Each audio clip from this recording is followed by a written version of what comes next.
हिंदुस्तान के हर कोने में नौजवानों के पास प्रतिभा है, उन्हें अवसर चाहिए। NIOS देता रहा है युवाओं को अवसर आगे बढ़ने का। NIOS से पढ़ने वाले इन युवाओं ने किया है संस्थान को गौरवान्वित। दिव्यांगों ने बन के दिखाया है सबल और आत्मनिर्भर। NIOS के साथ आप भी जुड़िए NIOS के संग।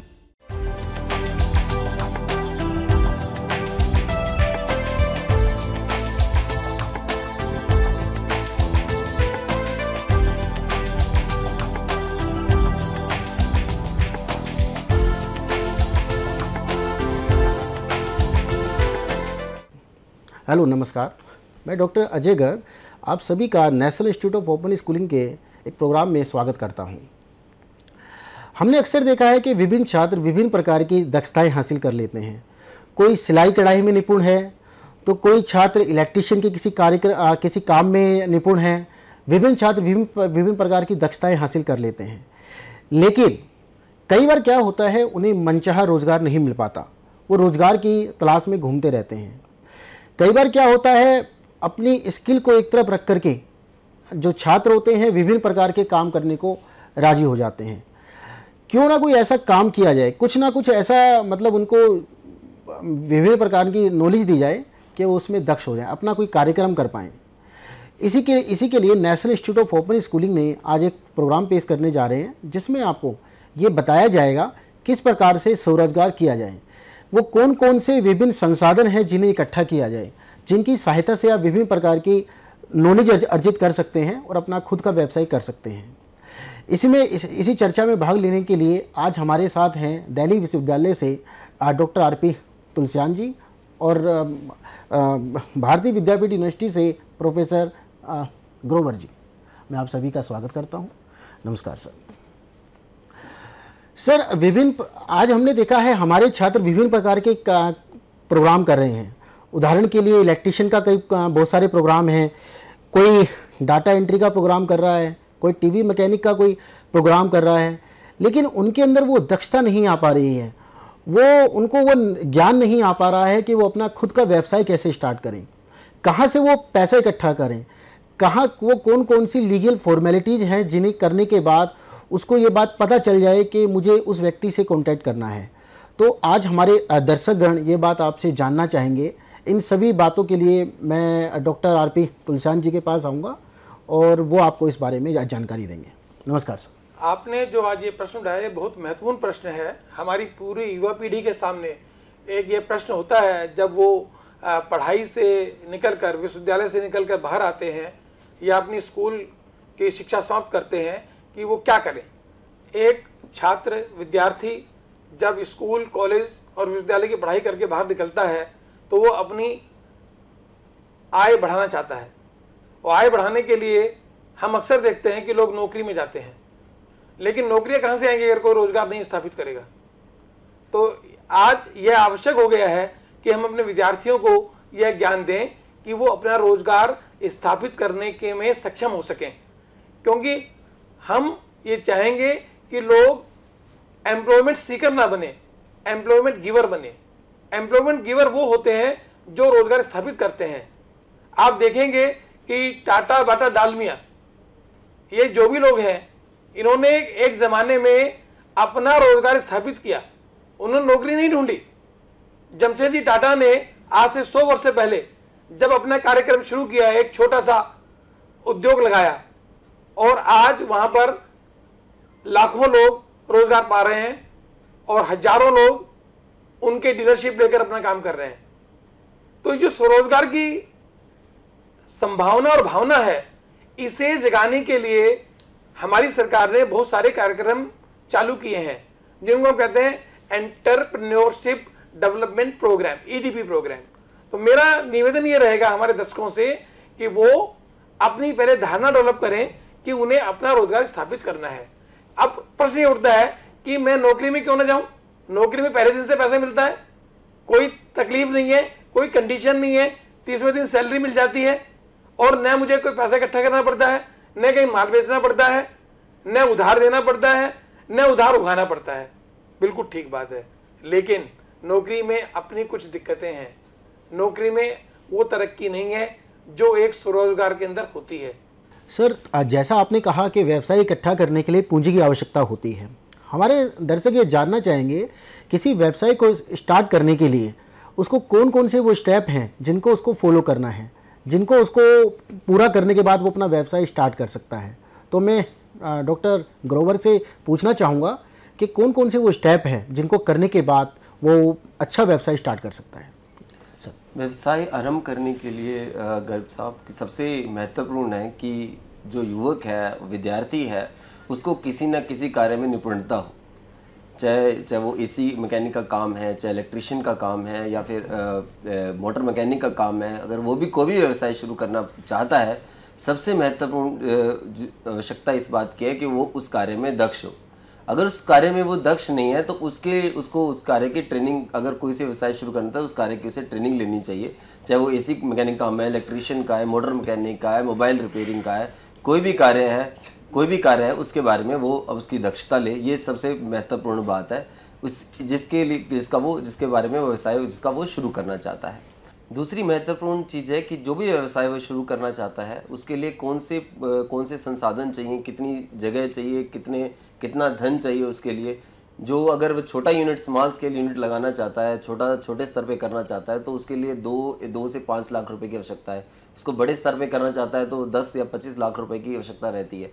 तो जो भी व्यवसाय कर रहा है उसमें कितनी पूंजी की आवश्यकता ये पता लगाए और उसकी पूंजी की कैसे व्यवस्था करे, वो उसके बारे में तुलसीचंद सर अपने विचार रखेंगे। और धन्यवाद ग्रोवर जी।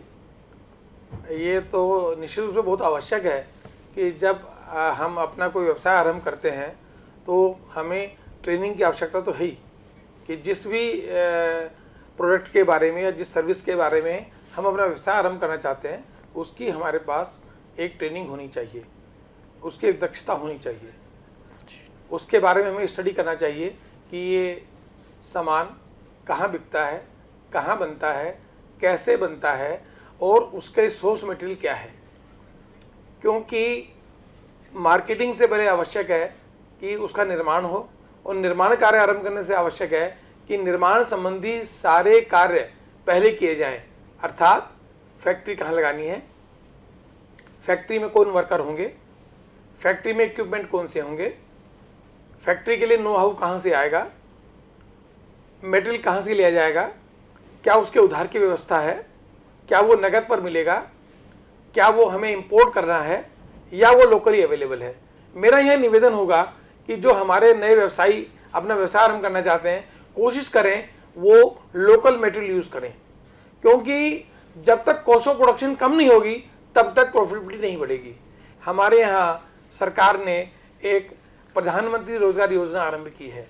इसमें छोटे व्यवसायियों को और जो कमजोर वर्ग के तबकों के लोग हैं और व्यवसाय आरंभ करना चाहते हैं उनको ऋण में प्राथमिकता देने का प्रावधान है। वो किसी भी सरकारी बैंक के माध्यम से इस योजना में निवेदन कर सकते हैं।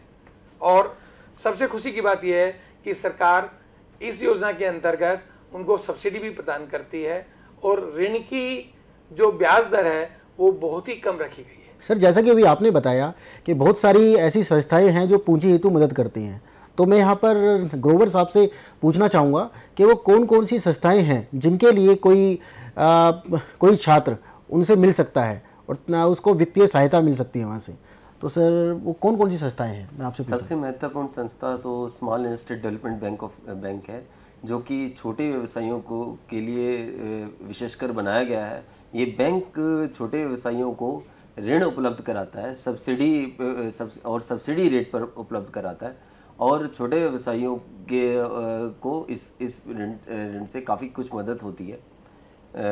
कम से कम 5 लाख 10 लाख 25 लाख रुपए तक के लोन इस बैंक के थ्रू छोटे व्यवसायियों को उपलब्ध हैं करके, और 5 से 15 साल की अवधि में ये ऋण चुकाए जा सकते हैं। अगर कोई ऋण व्यवसायी चुका ना सके तो उसमें रिस्ट्रक्चरिंग भी ये बैंक करके देते हैं, एडवांस के रिस्ट्रक्चरिंग भी करके देते हैं, जिससे व्यवसायियों को बहुत अधिक मदद होती है। सर, जैसे आपने बताया कि ये विभिन्न संस्थाएं हैं जिनसे वो ऋण ले सकता है, मैं यहाँ तुलसीचंद साहब सर आपसे पूछना चाहूँगा कि वो ऐसी कौन कौन सी औपचारिकताएं हैं जिन्हें उसे पूरा करना होगा ऋण लेने के लिए। हम कानून के राज्य में रहते हैं तो ये आवश्यक है कि जो भी व्यवसायी हैं वो जो भी कानूनी कार्रवाई हैं और औपचारिकताएँ हैं उन्हें अवश्य पूरा करें। ऋण लेने से पहले ये आवश्यक है कि व्यवसायी अपने संगठन की स्थापना करें। इसे हम कहते हैं व्यावसायिक संगठन।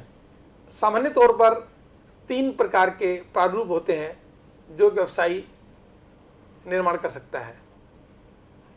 सबसे पुराना जो संगठन है व्यापार में वो है एकल व्यापार, सोल प्रोप्राइटरशिप। ये संगठन स्थापना करने में बहुत आसान है। विश्व का सबसे सर्वाधिक पुराना संगठन है और पूरे विश्व में सबसे अधिक व्यवसायी इसी संगठन को संबंधित है। आप कहीं भी चले जाइए, यूनानी मिस्र वहां सब मिट गए जहां से कुछ बात है कि हस्ती मिटती नहीं है हमारी। ये ऐसा संगठन है, चाहे कितनी भी कंपनियां बन जाएं, कितनी कॉरपोरेशंस आ जाएं, कितने बिजनेस हाउसेज हो जाएं, ये संगठन कभी मरने वाला नहीं है। कारण क्या है? इस संगठन की अपनी विशेषताएं हैं। ये कम से कम पूंजी पर आरंभ हो सकता है। इसमें कानूनी औपचारिकताएं ना के बराबर हैं। उदाहरण के तौर पर आप देखिए कि ऐसा व्यवसाय आप कभी भी आरंभ कर सकते हैं, घर से आरंभ कर सकते हैं। हमारे यहाँ कुटीर उद्योग का नाम दिया जाता है। कुटीर उद्योग का क्या अर्थ है? कि हम अपनी कुटिया में स्थापित कर सकें। इसी प्रकार से एकल व्यापार कैसा व्यापार है कि एक व्यक्ति कर सकता है। आज जितने भी आप देखेंगे फुटपाथ पर जो काम चलते हैं, मेलों में जो काम चलते हैं, हमारे यहाँ तो सदियों से ये प्रथा रही है कि नदी किनारे मेले लगते रहे। उन मेलों के अंदर जो लोग होते हैं वो सब एकल व्यापारी होते हैं। और बहुत सारे ऐसे व्यवसाय हैं गर्ग जी जो केवल एकल व्यापार वाले ही कर सकते हैं, जैसे डॉक्टर, आर्टिस्ट, ज्योतिष। ये ऐसे व्यवसाय हैं जिसमें एक व्यक्ति की दक्षता से ही काम चलता है। तो ऐसा नहीं है कि एकल व्यापार संगठन से काम नहीं चल सकता। प्रारंभ में अगर हम किसी भी व्यवसाय के इतिहास में जाएंगे, हम पाएंगे पहले वो एकल व्यापार संगठन के रूप में ही स्थापित किया गया।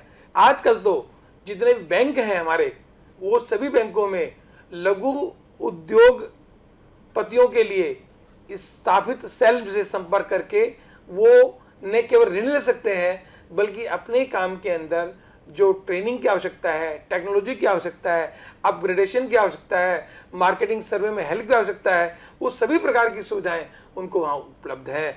और मैं एक बात और बताना चाहूँगा कि सरकार भी इस काम में कहीं पीछे नहीं है। जो छोटे व्यवसायी हैं, छोटे उद्योगपति हैं, उनको अपनी मार्केटिंग के अंदर भी हेल्प करने के लिए सरकार तैयार है। विशेष तौर से सरकार जो भी सामान खरीदती है उनमें ऐसे छोटे उद्योगपतियों के लिए सरकार विशेष दर की व्यवस्था करती है। सर, जैसा आपने कहा किसी व्यवसाय को करने के लिए मार्केटिंग की आवश्यकता होती है।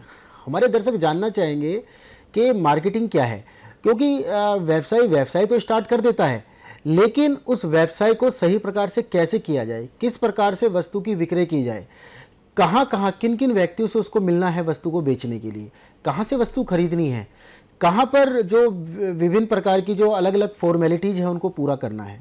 तो ग्रोवर सर, मैं आपसे पूछना चाहूँगा कि मार्केटिंग के लिए उसको कौन कौन सी क्रियाओं को करना होता है?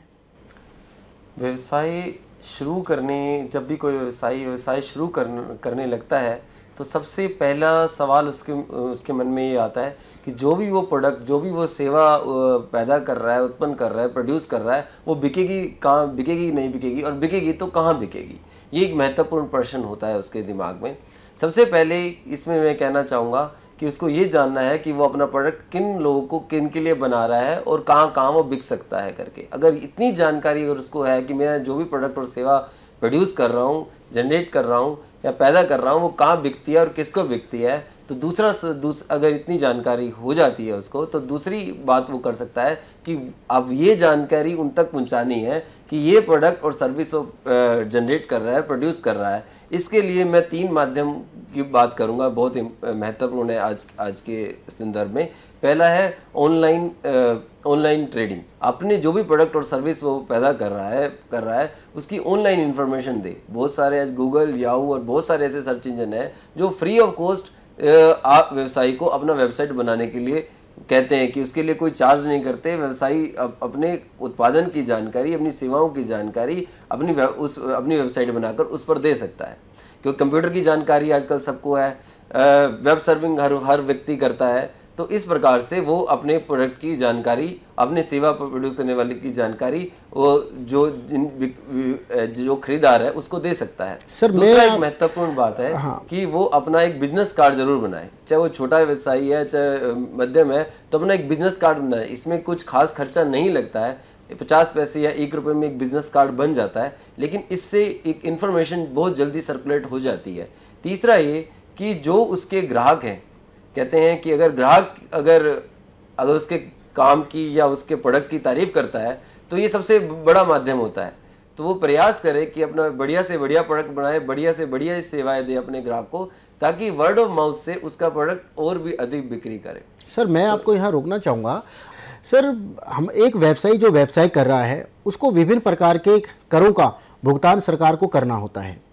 वो कौन कौन से विभिन्न कर हैं जिनकी उसको जानकारी होनी चाहिए? तो मैं डॉक्टर आरपी तुलसियान जी से बात पूछना चाहूँगा। दर्शक हमारे जानना चाहेंगे कि विभिन्न कौन कौन से ऐसे टैक्स हैं जिनका उसे भुगतान करना पड़ सकता है और उनके लिए क्या क्या लीगल फॉर्मेलिटीज़ है जिनका पूरा करना उसके लिए आवश्यक है। गर्ग जी, मैं सबसे पहले क्लियर करना चाहूँगा कि हमारे नए व्यवसायी को किसी भी टैक्स से डरने की आवश्यकता नहीं है, क्योंकि टैक्स तभी लगता है जब हम आय कमाते हैं। जो आय नहीं करते, जो इनकम नहीं करते हैं, उन पर कोई टैक्स नहीं लगता है। तो टैक्स से डरने की आवश्यकता नहीं है। हाँ, ये आवश्यकता जरूर है कि वो एक ईमानदार व्यवसायी हो और ईमानदार टैक्स पेयर भी बने, क्योंकि सरकार जो भी हमें संसाधन देती है, सहायता देती है, जो हमारे लिए सारी सुविधाएं देती हैं, वो इन टैक्स से ही बनती हैं। तो किसी भी व्यवसायी को इस बात से डरने की आवश्यकता नहीं कि टैक्स लगेगा। और टैक्स जमा कराने का बहुत आसान साधन है, सर्विस टैक्स में उसे रजिस्ट्रेशन कराना है और हर 3 महीने में, अगर वो एकल व्यवसायी है, हर 3 महीने में क्वार्टर के बाद अगली 5 तारीख को टैक्स जमा कराना। उदाहरण के लिए जनवरी से मार्च तक के क्वार्टर का टैक्स वो 5 अप्रैल तक जमा करा सकता है और 1 जुलाई से और सितंबर तक का जो टैक्स है वो 5 अक्टूबर को जमा करा सकता है। इस प्रकार 1 अक्टूबर से 31 दिसंबर तक का टैक्स वो 5 जनवरी तक जमा करा सकता है। आसान है, इसके लिए सर्विस टैक्स रजिस्ट्रेशन करवाना आवश्यक है, लेकिन इसमें भी एक छूट है। अगर उसकी बिक्री सर्विस की 9 लाख रुपए से कम है तो उसे सर्विस टैक्स नंबर लेने की आवश्यकता नहीं है। लेकिन सर्विस टैक्स नंबर लेने के लिए आवश्यक है कि उसका पैन नंबर हो। पैन नंबर बोलते हैं परमानेंट अकाउंट नंबर। ये आयकर विभाग द्वारा जारी किया जाता है। इसके लिए फॉर्मेलिटी बहुत आसान है। एक प्रकट फॉर्म है जो incometaxindia.gov.in पर उपलब्ध है। वो इसे अगर भर के जमा कराता है और उसके साथ अपने आइडेंटिटी प्रूफ, फोटो और काले पेन से सिग्नेचर करके भेज देता है तो 48 से 72 घंटे में उसे नंबर जनरेट हो जाएगा।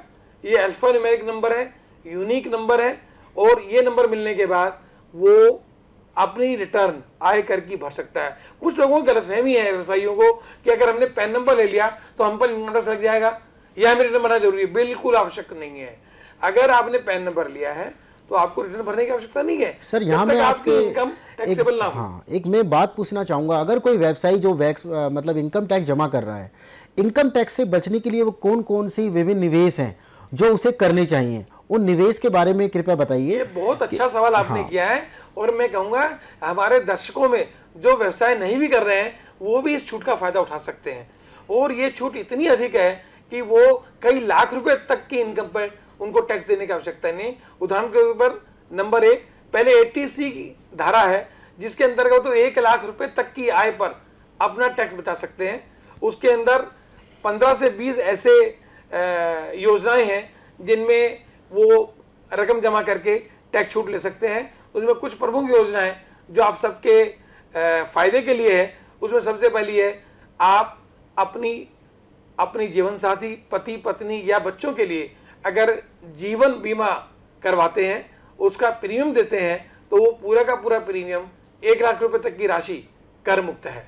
उदाहरण के तौर पर मान लीजिए आपकी आय 2 लाख रुपए है और आपने 10,000 रुपये इनकम टैक्स के अंतर्गत जीवन प्रीमियम के रूप में दिया है तो आपकी टैक्सेबल इनकम 1,90,000 हो जाएगी और एक महिला के लिए ये 1,90,000 कर मुक्त है।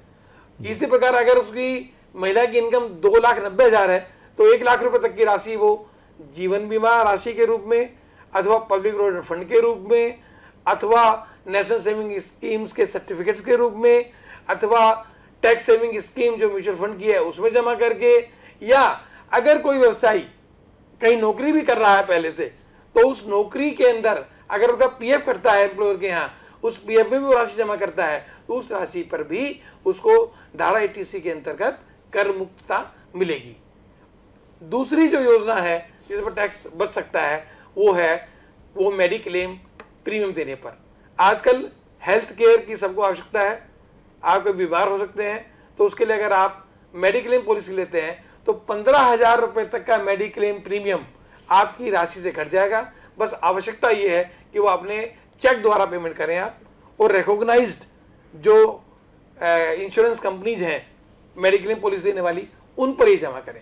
इसके अतिरिक्त अगर आपके बच्चे पढ़ रहे हैं, आप उनके लिए लोन ले रहे हैं पढ़ाई के लिए, तो उस पढ़ाई पर लिए गए लोन पर जो आप ब्याज देंगे, उस ब्याज की छूट भी आप अपनी आय में से ले सकते हैं, और इसके लिए कोई लिमिट नहीं है। जितना भी आप ब्याज का भुगतान करेंगे और वो पहले साल में नहीं, 8 साल तक ये छूट आपको मिल सकती है। यानी लोन आपने एक बार लिया और छूट आपको 8 साल तक मिलेगी। लेकिन आवश्यकता इसके लिए है कि वो लोन का आपने ऋण का भुगतान के साथ साथ ब्याज का भुगतान भी किया हो। सर, कई बार सुनने को मिलता है कि व्यवसायी कहते हैं मैं इनकम टैक्स जमा नहीं करूंगा, मैं बेकार के मतलब पचड़ों में नहीं बनना चाहता, क्योंकि इनकम टैक्स की जो कार्यवाही है इतनी लंबी होती है और तनाव देने वाली होती है कि बहुत से लोग इनकम टैक्स जमा ही नहीं करना चाहते। क्या इनकम टैक्स विभाग ने कोई इस तरह की सर्विस देना शुरू की है जिससे कोई आसानी से, कोई इंडिविजुअल जो ज़्यादा पढ़ा लिखा नहीं है वो आसानी से आयकर का भुगतान कर पाए? गर्ग जी, किसी भी हमारे छोटे व्यवसायी को, नए व्यवसायी को आयकर से डरने की आवश्यकता नहीं है। वो जब भी ऐसा समझे कि मुझे आयकर देने में दिक्कत हो रही है, तो इनकम टैक्स विभाग द्वारा टैक्स प्रिपेयर TRP बनाए हैं, उनको वो अप्रोच कर सकते हैं। उस दशाओं में वो कोई फीस भी चार्ज नहीं करते हैं और वो उनकी रिटर्न भी जमा करा देते हैं, टैक्स भी जमा करा देंगे। इसके अतिरिक्त एक सवाल जो मैं खुद क्वेश्चन कर रहा हूँ आपसे भी और आपको बता भी रहा हूँ, वो ये है कि हमारे कुछ व्यवसायी ये कहते हैं कि अगर हमारी टर्नओवर ज़्यादा हो जाए तो हमें ऑडिट कराना पड़ता है, खर्चा बढ़ जाता है, या हमें हिसाब रखना नहीं आता, हमें अकाउंट्स रखने में दिक्कत होती है। बिल्कुल चिंता करने की आवश्यकता नहीं है। अगर आप छोटे व्यवसायी हैं, अकाउंट्स नहीं रखना चाहते या रखना में आपको दिक्कत हो रही है, तो वो भी एक विशेष धारा है सेक्शन 44 AF में, उसमें आप अप्लाई करें। आप जो भी इनकम आप दिखाएंगे, टर्नओवर दिखाएंगे, उसके कुछ परसेंटेज, एग्जाम्पल 8% तक के अमाउंट को इनकम मान के टैक्स लगा दिया जाएगा और आपको कोई हिसाब किताब रखने की आवश्यकता नहीं है, न कोई इंक्वायरी होगी। आवश्यकता इस बात की है कि आप ये डिक्लेरेशन ईमानदारी से दें कि मेरी टर्नओवर इतनी है और मैं टैक्स जमा कर रहा हूँ। क्या व्यवसाय करने हेतु क्या उसको कोई विशेष ट्रेनिंग की आवश्यकता होती है? कोई ऐसी विशेष ट्रेनिंग उसको करनी होती है जिसको करने के बाद ही वो व्यवसाय शुरू कर सकता है? बिल्कुल, मैं ये बात कहूँगा, ये बहुत ही महत्वपूर्ण प्रश्न है इस हिसाब से कि अगर कोई भी काम आप शुरू करते हैं, अगर उसकी पूरी ट्रेनिंग जानकारी लेकर आप शुरू करेंगे तो संभावना ये है कि आपको नुकसान नहीं होगा।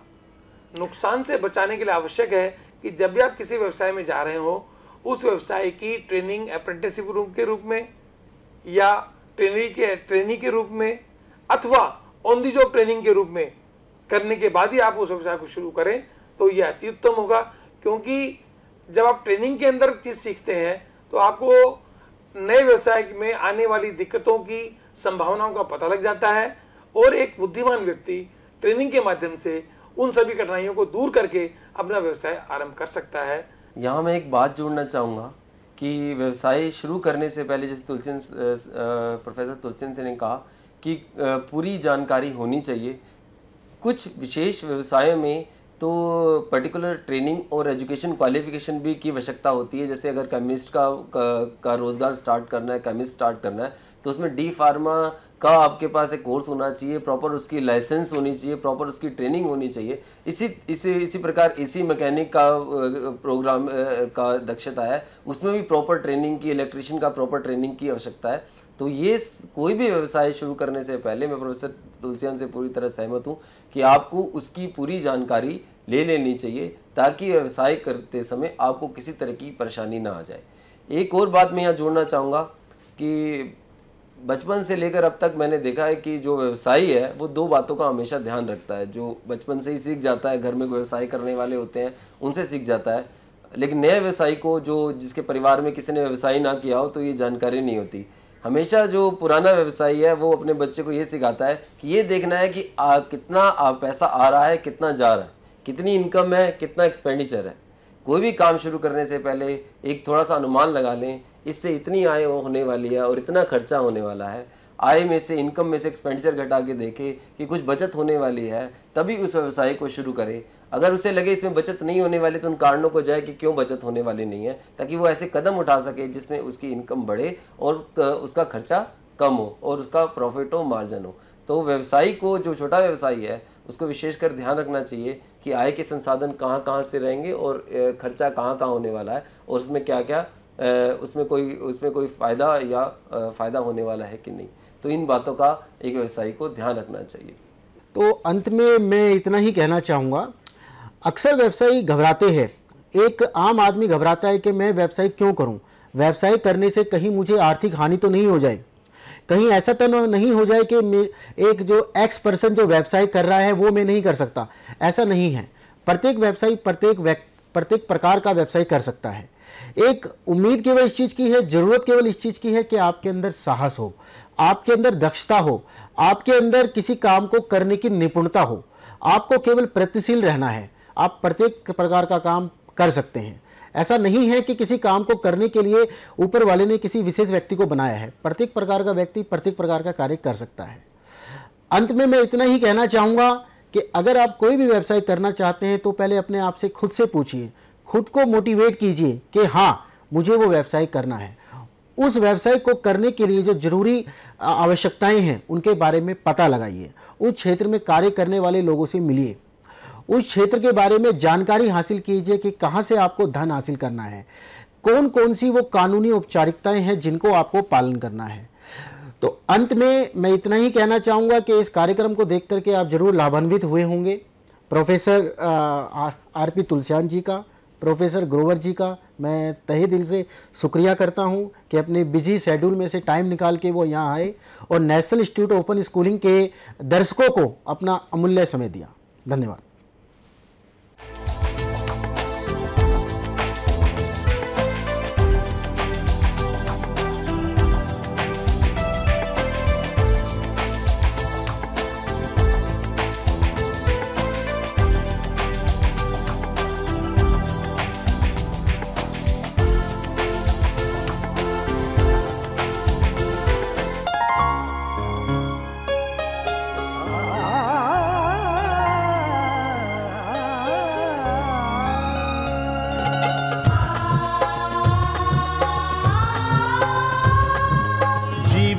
प्रकाशित करने, राहों को आलोकित करने, हम अपना दीपक स्वयं बने, हम अपना रास्ता स्वयं चुने।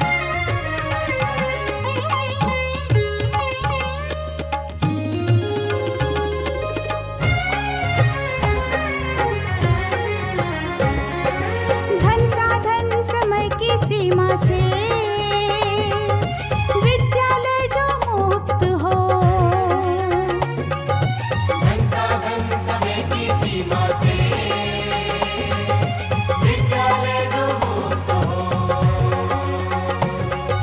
कभी पढ़े हम कहीं पढ़े, वे विषय के लोग